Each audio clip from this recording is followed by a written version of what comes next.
तो आज का हमारा टॉपिक है क्रोनिक रीनल फेलियर। अब क्रोनिक रीनल फेलियर क्या होता है? Progressive irreversible deterioration of the renal function. Progressive मतलब बढ़ता जाता है टाइम के साथ, और इरिवर्सिबल मतलब वो वापिस नॉर्मल जैसा नहीं हो सकता। डिटोरिएशन मतलब कि वो पूरा डिस्ट्रक्शन हो जाता है of renal function. Renal function पहले के जैसा नहीं हो सकता और टाइम के साथ बढ़ता जाता है, उसको बोलते हैं क्रोनिक रीनल फेलियर। अब इसका इटियोलॉजी क्या है? मेनली ये दो टाइप मतलब कोजेशन क्या है उसका? दो कोज है। पहला तो ग्लोमेरुलर पैथोलॉजी और tubulo interstitial pathology. Glomerular pathology, glomerular में आपको नॉर्मल स्ट्रक्चर पता होना चाहिए कि ग्लोमेरुलस किसको बोलते हैं। अब ये हमारा नेफ्रॉन है, देखो ये बाउमन्स कैप्सूल है, ऐसा होता है। यहाँ सारी वेसल्स होती है, ठीक है। ये ग्लोमेरुलस, इसमें कोई पैथोलॉजी होती है तो। और दूसरा ट्यूब्यूलो इंटरस्टिशियल, मतलब ये ट्यूब्यूल्स में कोई दिक्कत है तो। अब बारी बारी से हम देखेंगे कि ग्लोमेरुलर पैथोलॉजी में क्या होता है। ग्लोमेरुलर पैथोलॉजी, ग्लोमेरुलस का पहले तो मेन काम क्या है? फिल्ट्रेशन का। अगर इसमें कोई दिक्कत हुई या इसमें कोई पैथोलॉजी हुई ग्लोमेरुलस में, तो सबसे पहले इसका फंक्शन जाएगा। तो उसकी वजह से क्या होगा? प्रोटीन यूरिया, हाइपोअल्बुमिनुरिया और इडीमा। इसमें इसमें भी अंदर सब टाइप है। क्या है? प्राइमरी और सिस्टेमिक। प्राइमरी मतलब various type of glomerular nephritis, मतलब कि दिक्कत यहाँ नेफ्रॉन में, नेफ्रॉन का इन्फ्लामेशन हो गया, उसकी वजह से हो रहा है, तो उसको बोलते हैं प्राइमरी ग्लोमेरुलर पैथोलॉजी। और सिस्टेमिक ग्लोमेरुलर पैथोलॉजी का मतलब क्या है कि दिक्कत यहाँ पर कुछ नहीं है, दिक्कत कहीं और है, उसकी वजह से इसको तकलीफ हो रही है, तो उसको बोलते हैं सिस्टेमिक ग्लोमेरुलर पैथोलॉजी, ठीक है। अब बात करते हैं ट्यूब्यूलो इंटरस्टिशियल पैथोलॉजी। उसमें मतलब कि ये जो हमारी ट्यूब्यूल्स थी, ग्लोमेरुलस के अलावा जो ये ट्यूब्यूल्स है, उसमें कोई दिक्कत है। अगर अब इसका काम क्या है? एक्सक्रीशन करता है, जो हमारा वेस्ट प्रोडक्ट होता है उसको, और जो काम का है उसको एब्जॉर्ब करता है। अगर इसमें कोई पैथोलॉजी हुई तो वो काम बिगड़ जाएगा, ठीक है। उसके हिसाब से इसमें वेरियस 4 ग्रुप्स पढ़ते हैं। फिलर कोज, इसमें क्या होता है कि हम ज़्यादा देर तक खड़े रहते हैं, या तो फिर हाइपरटेंशन होता है, उसकी वजह से ब्लड वेसल और जो आर्टरीज होती है उसमें डैमेज होता है, वो हमको ले जाता है नेफ्रोस्क्लेरोसिस। ये याद रखना, हम नेफ्रोस्क्लेरोसिस अगले वीडियो में डिस्कस करेंगे क्या है वो, ठीक है। चलो, दूसरा है इन्फेक्शियस कोज, मतलब कि कोई इन्फेक्शन हुआ उसकी वजह से जो ट्यूब्यूल्स में दिक्कत आई हो, उसको बोला गया क्रोनिक पाइलोनेफ्राइटिस। अब टॉक्सिक मतलब ये टॉक्सिक किसी सब्सटेंस का टॉक्सिकेशन हुआ उसकी वजह से दिक्कत आई, तो कब होता है? High dose of analgesic. बहुत लोग एनाल्जेसिक लेते हैं तो बोलते हैं ना कि ये किडनी पर असर करेगी, ये दवाई बहुत मत लो, ये किडनी पर असर करती है। वो इसकी वजह से बोलते हैं ताकि ये दवाई आपकी सारी ट्यूब्यूलो इंटरस्टिशियल सिस्टम पर एक्ट करती है, उसकी वजह से हमको क्रोनिक रीनल फेलियर देखने को मिलता है, ठीक है। तो इसीलिए सब लोग बोलते हैं। फिर होता है ऑब्स्ट्रक्टिव कॉज, मतलब ऑब्स्ट्रक्शन कैसे होगा? यहाँ अगर यूरेटर में कहीं पर स्टोन फंस चुका है, या तो कुछ ऑब्स्ट्रक्शन हुआ है, या तो फिर प्रोस्टेट हाइपरट्रोफी हुई है, तो उसकी वजह से भी यूरिन में दिक्कत आ सकती है, उसको बोला गया ऑब्स्ट्रक्टिव कॉज, ठीक है। अब क्रोनिक रीनल फेलियर में देखने को मिलते हैं मेनली 4 स्टेज। 4 स्टेज मतलब कि पहले डेवलप होता है स्टेज वाइज, ठीक है, उसके हिसाब से ये स्टेज है। तो सबसे पहला स्टेज है डिक्रीज रीनल रिजर्व। इसमें क्या होता है कि हमारा जो ग्लोमेरुलर फिल्ट्रेशन रेट है वो 50% से कम हो जाता है। और इसमें क्या होता है? ब्लड में BUN मतलब कि ब्लड में यूरिया और नाइट्रोजन कंपाउंड ज़्यादा हो जाएंगे, क्रिएटिनिन लेवल हाई जाएगा हमारा। पर इस लेवल में कोई भी सिम्टम देखने को जनरली नहीं मिलते हमको, ठीक है। तो हमें इस स्टेज पे पता नहीं चलता कि इसको क्रोनिक रीनल फेलियर है, समझ गए आप। इसके बाद जो स्टेज आता है वो है ए, इसमें पता चलने का चालू होता है हमको रीनल इनसफिशिएंसी। इसमें क्या होता है? 75% पेरेन्काइमा जो होता है हमारे रीनल का, वो डैमेज हो जाता है, और हमारा GFR सिर्फ बचता है 25%। इसमें क्या हुआ था? यूरिया और नाइट्रोजन कंपाउंड इंक्रीज हुआ था, इससे भी ज़्यादा इसमें होगा। पर इसमें क्या फ़र्क है इसमें और इसमें? इसमें ये फ़र्क है कि इसमें सिम्टम्स आएंगे, क्या आएंगे? पोलीयूरिया, नॉक्चूरिया। अब देखो एक क्यों होता है वो मैं आपको समझाता हूँ। क्योंकि देखो हमारे ट्यूब्यूल्स जो थी उसमें डैमेज हुआ, तो उसका मेन काम क्या था? एब्जॉर्प्शन का, एक्सक्रीशन का वो था। अब वो काम ही बंद हो रहा है, ठीक है। GFR हमारा 25% रह गया, मतलब कि हमारा फिल्ट्रेशन कम हो गया, मतलब हमारा किडनी जो भी आ रहा है सब बाहर निकालने को रेडी है। तो बाहर जाएगा तो हमारा यूरिन आउटपुट बढ़ेगा कि नहीं? बढ़ा, तो उसको बोलेंगे पोलीयूरिया। नॉक्चूरिया मतलब कि नाइट में जो बेड वेटिंग होता है उसको बोलते हैं नॉक्चूरिया, ठीक है। अब तीसरा स्टेज कौन सा है? Renal failure. अब बहुत ज़्यादा ओवरलोड आ जाएगा किडनी पर, क्योंकि फिल्ट्रेशन हो ही नहीं रहा है, बहुत सारा वाटर लॉस हो रहा है, सब कुछ जा रहा है मिनरल। अब तीसरा स्टेज आता है फाइनली रीनल फेलियर का। इसमें क्या होता है? 90% डैमेज हो जाता है हमारा पेरेन्काइमा जो होता है, और हमारा GFR सिर्फ और सिर्फ 10% बचता है इस केस में। ज़्यादातर पेशेंट इसी स्टेज में आते हैं हमारे पास, ठीक है। अब देखो GFR सिर्फ 10% बचा है, तो क्या होगा, फिल्ट्रेशन नहीं होगा, तो हमारे बॉडी में जो हमारा सोडियम है वो ज़्यादा बढ़ेगा, तो उसकी वजह से हमारा वाटर भी ज़्यादा, सोडियम अकेला तो कहीं पर नहीं रहता, वो अपने साथ वाटर को लाता ही है। आप समझ लो कि सोडियम और वाटर गर्लफ्रेंड बॉयफ्रेंड है, जहाँ पर भी जाते हैं साथ में ही जाते हैं, आपको बस इतना याद रखना है। अगर सोडियम आया तो वाटर आना कंपलसरी है, कहीं पर भी आप देख लो। अगर वाटर आया तो उसको बोलेंगे इडीमा, फिर फिल्ट्रेशन नहीं हो रहा तो उसको बोलेंगे मेटाबॉलिक एसिडोसिस, हाइपोकैल्सेमिया। हाइपोकैल्सेमिया कैसे होता है वो हम बाद में आपको दिखाएंगे, मैं आपको बाद में लास्ट में समझाऊंगी कि हाइपोकैल्सेमिया कैसे होता है। और यूरेमिया मतलब ब्लड में यूरिक एसिड, यूरिया का लेवल इंक्रीज हो जाता है, ठीक है।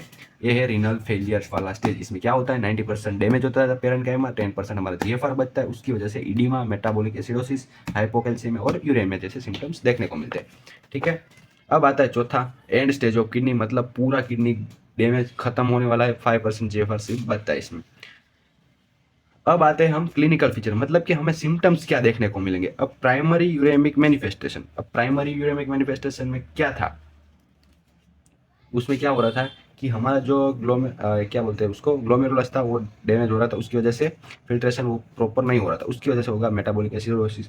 मेटाबॉलिक एसिडोसिस मतलब क्या होता है, हमारे मेटाबॉलिक मतलब मेटाबॉलिज्म की वजह से, एसिडोसिस मतलब increase level of acid in our body, तो उसको बोलेंगे मेटाबॉलिक एसिडोसिस। अब मेटाबॉलिक और एक्सक्रीशन का क्या रिलेशन है, मेटाबॉलिक में जो भी वेस्ट बचता है वो हमारा बॉडी एक्सक्रीट करना चाहेगा। अब यूरिन के थ्रू हमारा बॉडी एक्सक्रीट करना चाहेगा कि नहीं, यूरिक एसिड वो सब, अगर इसमें दिक्कत हो गई किडनी में तो एक्सक्रीट नहीं कर पाएगा, उस चीज को बोलेंगे मेटाबॉलिक एसिडोसिस, ठीक है। अब हाइपरकेलेमिया, हाइपरकेलेमिया मतलब इंक्रीज पोटेशियम लेवल, हमारा बॉडी पोटेशियम बाहर निकाल ही नहीं पाएगा। अब आपको पता होगा कि पोटेशियम हमारी बॉडी के लिए बहुत ही खतरनाक चीज है, पर वो जरूरी भी है, पर एक लिमिट तक। अगर वो बढ़ गया तो हार्ट को दिक्कत कर सकता है पोटेशियम, उसकी वजह से क्या होता है, हमारा हार्ट बीट होता है वो एबनॉर्मल हो जाता है, उसको बोलेंगे एरिथमिया। एरिथमिया उसकी वजह से होता है नोजिया, वोमिटिंग और वीकनेस जैसे सिम्टम देखने को मिलते हैं हाइपरकेलेमिया की वजह से, ठीक है। सोडियम वाटर इम्बैलेंस, वो तो मैंने आपको पहले ही बता दिया कि क्यों हो रहा है, उसकी वजह से जो सिम्टम आता है उसको बोलेंगे हाइपरवोलेमिया। हाइपरवोलेमिया हुआ तो हमारे हार्ट को लोड पड़ेगा कि नहीं, अगर अचानक से एक साथ बहुत सारा फ्लूइड आ रहा है बॉडी में तो हार्ट भी कंपनसेट नहीं कर पाएगा, उसकी वजह से हार्ट फेलियर हो सकता है। अब होगा हाइपर यूरेमिया, मतलब कि हाइपर यूरेमिया होगा क्योंकि यूरिक एसिड बाहर ही नहीं निकल रहा है, तो उसको बोलेंगे हाइपर यूरेमिया। वो कहाँ जाता है, वो गाउट की तरफ हमें ले जाता है। एजुटेमिया मतलब कि इंक्रीज यूरिया एंड क्रिएटिनिन। अब सेकेंडरी यूरेमिक मैनिफेस्टेशन मतलब कि रीनल सिस्टम के अलावा कहीं पर दिक्कत है, उसकी वजह से ये हो रहा है, तो उसको बोलेंगे सेकेंडरी यूरेमिक मैनिफेस्टेशन। अब मैं आपको समझाता हूँ कैसे होगा। एनीमिया होगा, क्यों होगा एनीमिया, यह सिम्टम क्यों आया एनीमिया, क्योंकि हमारा किडनी एक हार्मोन रिलीज करता है, उसको बोलते हैं इरिथ्रोपोएटिन। उसका काम क्या है, इरिथ्रोपोएसिस। इरिथ्रोपोएसिस मतलब फॉर्मेशन ऑफ आरबीसी। अगर इरिथ्रोपोएटिन का सिक्रेशन नहीं हुआ तो इरिथ्रोपोएसिस नहीं होगा, उसका मतलब है कि हमारे शरीर में आरबीसी का प्रोडक्शन कम हो जाएगा, उसकी वजह से होगा एनीमिया। इंटेग्रोमेट्री सिस्टम, अब इंटेग्रोमेट्री सिस्टम में का क्या सीन है वो मैं आपको समझाता हूँ। अगर क्रॉनिक रीनल फेलियर हुआ तो हमारी बॉडी में क्या, यूरिया और यूरिक एसिड वो सब बढ़ जाएंगे अचानक से, तो हमारा बॉडी कहीं से तो निकालने का ट्राई करेगा, तो अब वो जाता है इंटीग्रोमेट्री सिस्टम के पास, वो हमारे बॉडी में स्वेट के थ्रू निकालने का ट्राई करता है स्किन से। तो क्या होता है कि हमारे स्वेट में यूरिया और यूरिक एसिड वो सब अचानक से बढ़ जाते हैं। अगर वो बढ़े और हमारी स्किन है उस पर वो स्किन से वो एक्सक्रीट हो रहा है, तो अब हमारी स्किन जनरली वाटर जो होता है वो तो इवोपरेट हो जाता है, वो तो आप सबको पता है, पर ये जो यूरिया और वो सब है वो हमारी स्किन पर ऐसे ही चिपके रहते हैं, उसकी वजह से हमारे बॉडी पर वो क्या बोलते हैं उसको, कैसे आटा होता है वैसा सब चिपक जाता है, उसको बोलते हैं यूरेमिक फ्रोस्ट, ठीक है। अब बात करते हैं कार्डियोवास्कुलर सिस्टम पे क्या दिक्कत आएगी। उस पे होता था हार्ट फेलियर, क्यों, क्योंकि हाइपरवोलेमिया हो जाता था, अचानक से लोड बढ़ जाएगा तो होगा कार्डियोवास्कुलर फेलियर, ठीक है। अब रेस्पिरेटरी, रेस्पिरेटरी में क्या होगा, क्योंकि कार्डियोवास्कुलर फेलियर हुआ तो ब्लड हार्ट हार्ट जो है वो ब्लड पंप ही नहीं कर पाएगा और ब्लड सारा होगा रेस्पिरेटरी में जमा, उसकी वजह से होगा पल्मोनरी कंजेशन और पल्मोनरी इडीमा, ठीक है। समझ गए, इसमें क्या सिम्टम मिलेगा, पल्मोनरी इडीमा, पल्मोनरी कंजेशन, उसका कोज क्या है, कार्डियोवास्कुलर फेलियर। और वो क्यों हुआ, क्योंकि हाइपरवोलेमिया हुआ था, ठीक है। अब बात करते हैं डाइजेस्टिव सिस्टम में क्या दिक्कत होगी। डाइजेस्टिव सिस्टम में दिक्कत होगी क्योंकि एजोटेमिया हो। अब एजोटेमिया मतलब क्या हो, यूरिया इंक्रीज हुआ यूरिया का लेवल, हमारे बॉडी में यूरिया का लेवल इंक्रीज हुआ था, नाइट्रोजनस कंपाउंड इंक्रीज हुआ, क्रिएटिनिन इंक्रीज हुआ। तो जो हमारे स्टमक का जो लेयर होता है, मस्क्यूलर वॉल ऐसा होता है ना स्टमक हमारा, तो उसके दीवार पर वो क्या करते हैं, अल्सर फॉर्मेशन करते हैं। अब वो अल्सर फटेगा तो उसकी वजह से ब्लीड होगा, और वो क्या होगा, एग्रावेशन ऑफ एनीमिया करेगा। हमने पहले ही बता दिया एनीमिया क्यों हो रहा है, क्योंकि इरिथ्रोपोएसिस नहीं हो रहा। इरिथ्रोपोएसिस क्यों नहीं हो रहा, क्योंकि इरिथ्रोपोएटिन सिक्रीशन नहीं हो रहा। तो उसकी वजह से हमको सिम्टम क्या मिलेगा, डायरिया, नोजिया, वोमिटिंग। ठीक है, अब बात करते हैं स्केलेटल सिस्टम की। स्केलेटल सिस्टम में क्या सिम्टम देखने को मिले, ओस्टियोमलेशिया। ये बहुत ही इंपॉर्टेंट सिम्टम है, वो आपको जानने की बहुत जरूरत है क्यों होता है। ओस्टियोमलेशिया मतलब क्या होता है, हमारे बोन जो होते हैं वो वीक हो जाते हैं। ठीक है, बोन में मेनली क्या होता है, कैल्शियम, फॉस्फेट, वो सब होता है। अब कैल्शियम बोन वीक हुए मतलब हमारे बोन में कैल्शियम का लेवल कम हुआ। कम क्यों हुआ, क्योंकि हमारी बॉडी कैल्शियम नहीं दे पा रही अपनी बोन को। क्यों नहीं दे पा रही, क्योंकि इसमें होता है विटामिन डी का डेफिशिएंसी। अब ये विटामिन डी का रोल क्या है कि कैल्शियम के एब्जॉर्प्शन में, क्योंकि वो विटामिन डी एक्टिवेट करता है कैल्शियम के एब्जॉर्प्शन को, उसकी वजह से होता है ओस्टियोमलेशिया। ठीक है, ये उसका रीजन है। अब मैंने पहले आपको बताया था कि ये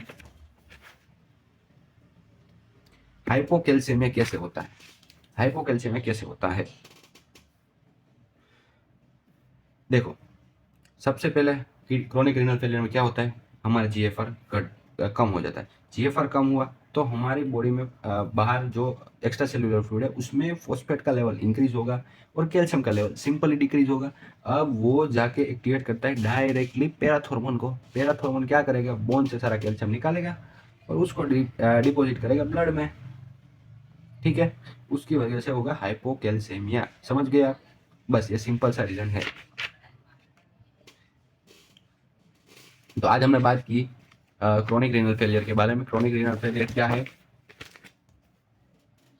आज हमने बात की क्रोनिक रीनल फेलियर के बारे में। क्रोनिक रीनल फेलियर क्या है, progressive irreversible deterioration of renal function. उसके मेनली दो कॉज है, ग्लोमेरुलर पैथोलॉजी और ट्यूबुलो इंटरस्टिशियल पैथोलॉजी। ग्लोमेरुलर में फिर से दो आते हैं, प्राइमरी और सिस्टमिक। प्राइमरी मतलब नेफ्रॉन में ही कोई दिक्कत है, और सिस्टमिक मतलब अदर देन द किडनी कोई दिक्कत है, उसकी वजह से होता है। ट्यूबुलो इंटरस्टिशियल में क्या है, वास्कुलर कोज। वास्कुलर कोज में क्या था, आर्टरी और आर्टेरियल डैमेज हो जाती है, उसकी वजह से हुआ है कि क्रोनिक रीनल फेलियर। इन्फेक्शन हुआ है, कोई टॉक्सिक हुआ है क्या, एनाल्जेसिक जो ज्यादा लेते हो, और एक है ऑब्स्ट्रक्टिव कोज। अब इसके मेनली 4 स्टेज होते हैं। क्या, डिक्रीज रीनल रिजर्व, इसमें 50% से हमारा जीएफआर कम होता है। रीनल इनसफिशिएंसी, इसमें हमारा जीएफआर 25% बचता है, और रीनल फेलियर में होता है ओनली 10% जीएफआर। इस दोनों में सिम्टम देखने को मिलते हैं, क्या होते हैं, पोलियूरिया, नॉक्चुरिया। और इसमें क्या होता है, ईडीमा देखने को मिलता है, मेटाबॉलिक एसिडोसिस और हाइपोकैल्सेमिया। ठीक है, अब बात करते हैं क्लिनिकल फीचर्स। क्लिनिकल फीचर्स में क्या क्या देखने को मिलता है, मेटाबॉलिक एसिडोसिस होगा, हाइपरकैलेमिया होगा, पॉलीयूरिया, वो सब देखने को मिलेगा। इसकी वजह से नोसिया और वोमिटिंग भी देखने को मिल सकता है। और हाइपर यूरेमिया, एजुटेमिया। हाइपर यूरेमिया ये एक क्रोनिक रीनल फेलियर का बहुत ही खास सिम्टम है। ठीक है, जो हम बायोकेमिक रिपोर्ट करवाते हैं कि नहीं यूरिन एग्जामिनेशन के लिए, तो उसमें खास यही देखने को मिलता है। अब सेकेंडरी क्या क्या सिम्टम आ सकते हैं, पहला तो एनीमिया होगा, इंटीग्यूमेटरी सिस्टम पे असर करेगा, कार्डियोवास्कुलर फेलियर होगा, रेस्पिरेटरी में कंजेशन होगा, पल्मोनरी इडीमा होगा। फिर क्या होगा कि अल्सरेशन होगा, ब्लीडिंग होगा, उसकी वजह से एनीमिया को एग्रावेशन मिलेगा। ओस्टियोमलेशिया क्यों होगा, क्योंकि विटामिन डी डेफिशिएंसी होगा। ठीक है, तो आज का वीडियो हमारा बस इतना ही था। अगर आपको समझ में आया और आपको थोड़ा भी हेल्प हुआ है तो अपने दोस्तों के साथ शेयर कीजिए, ताकि वो भी अच्छे से समझ पाए।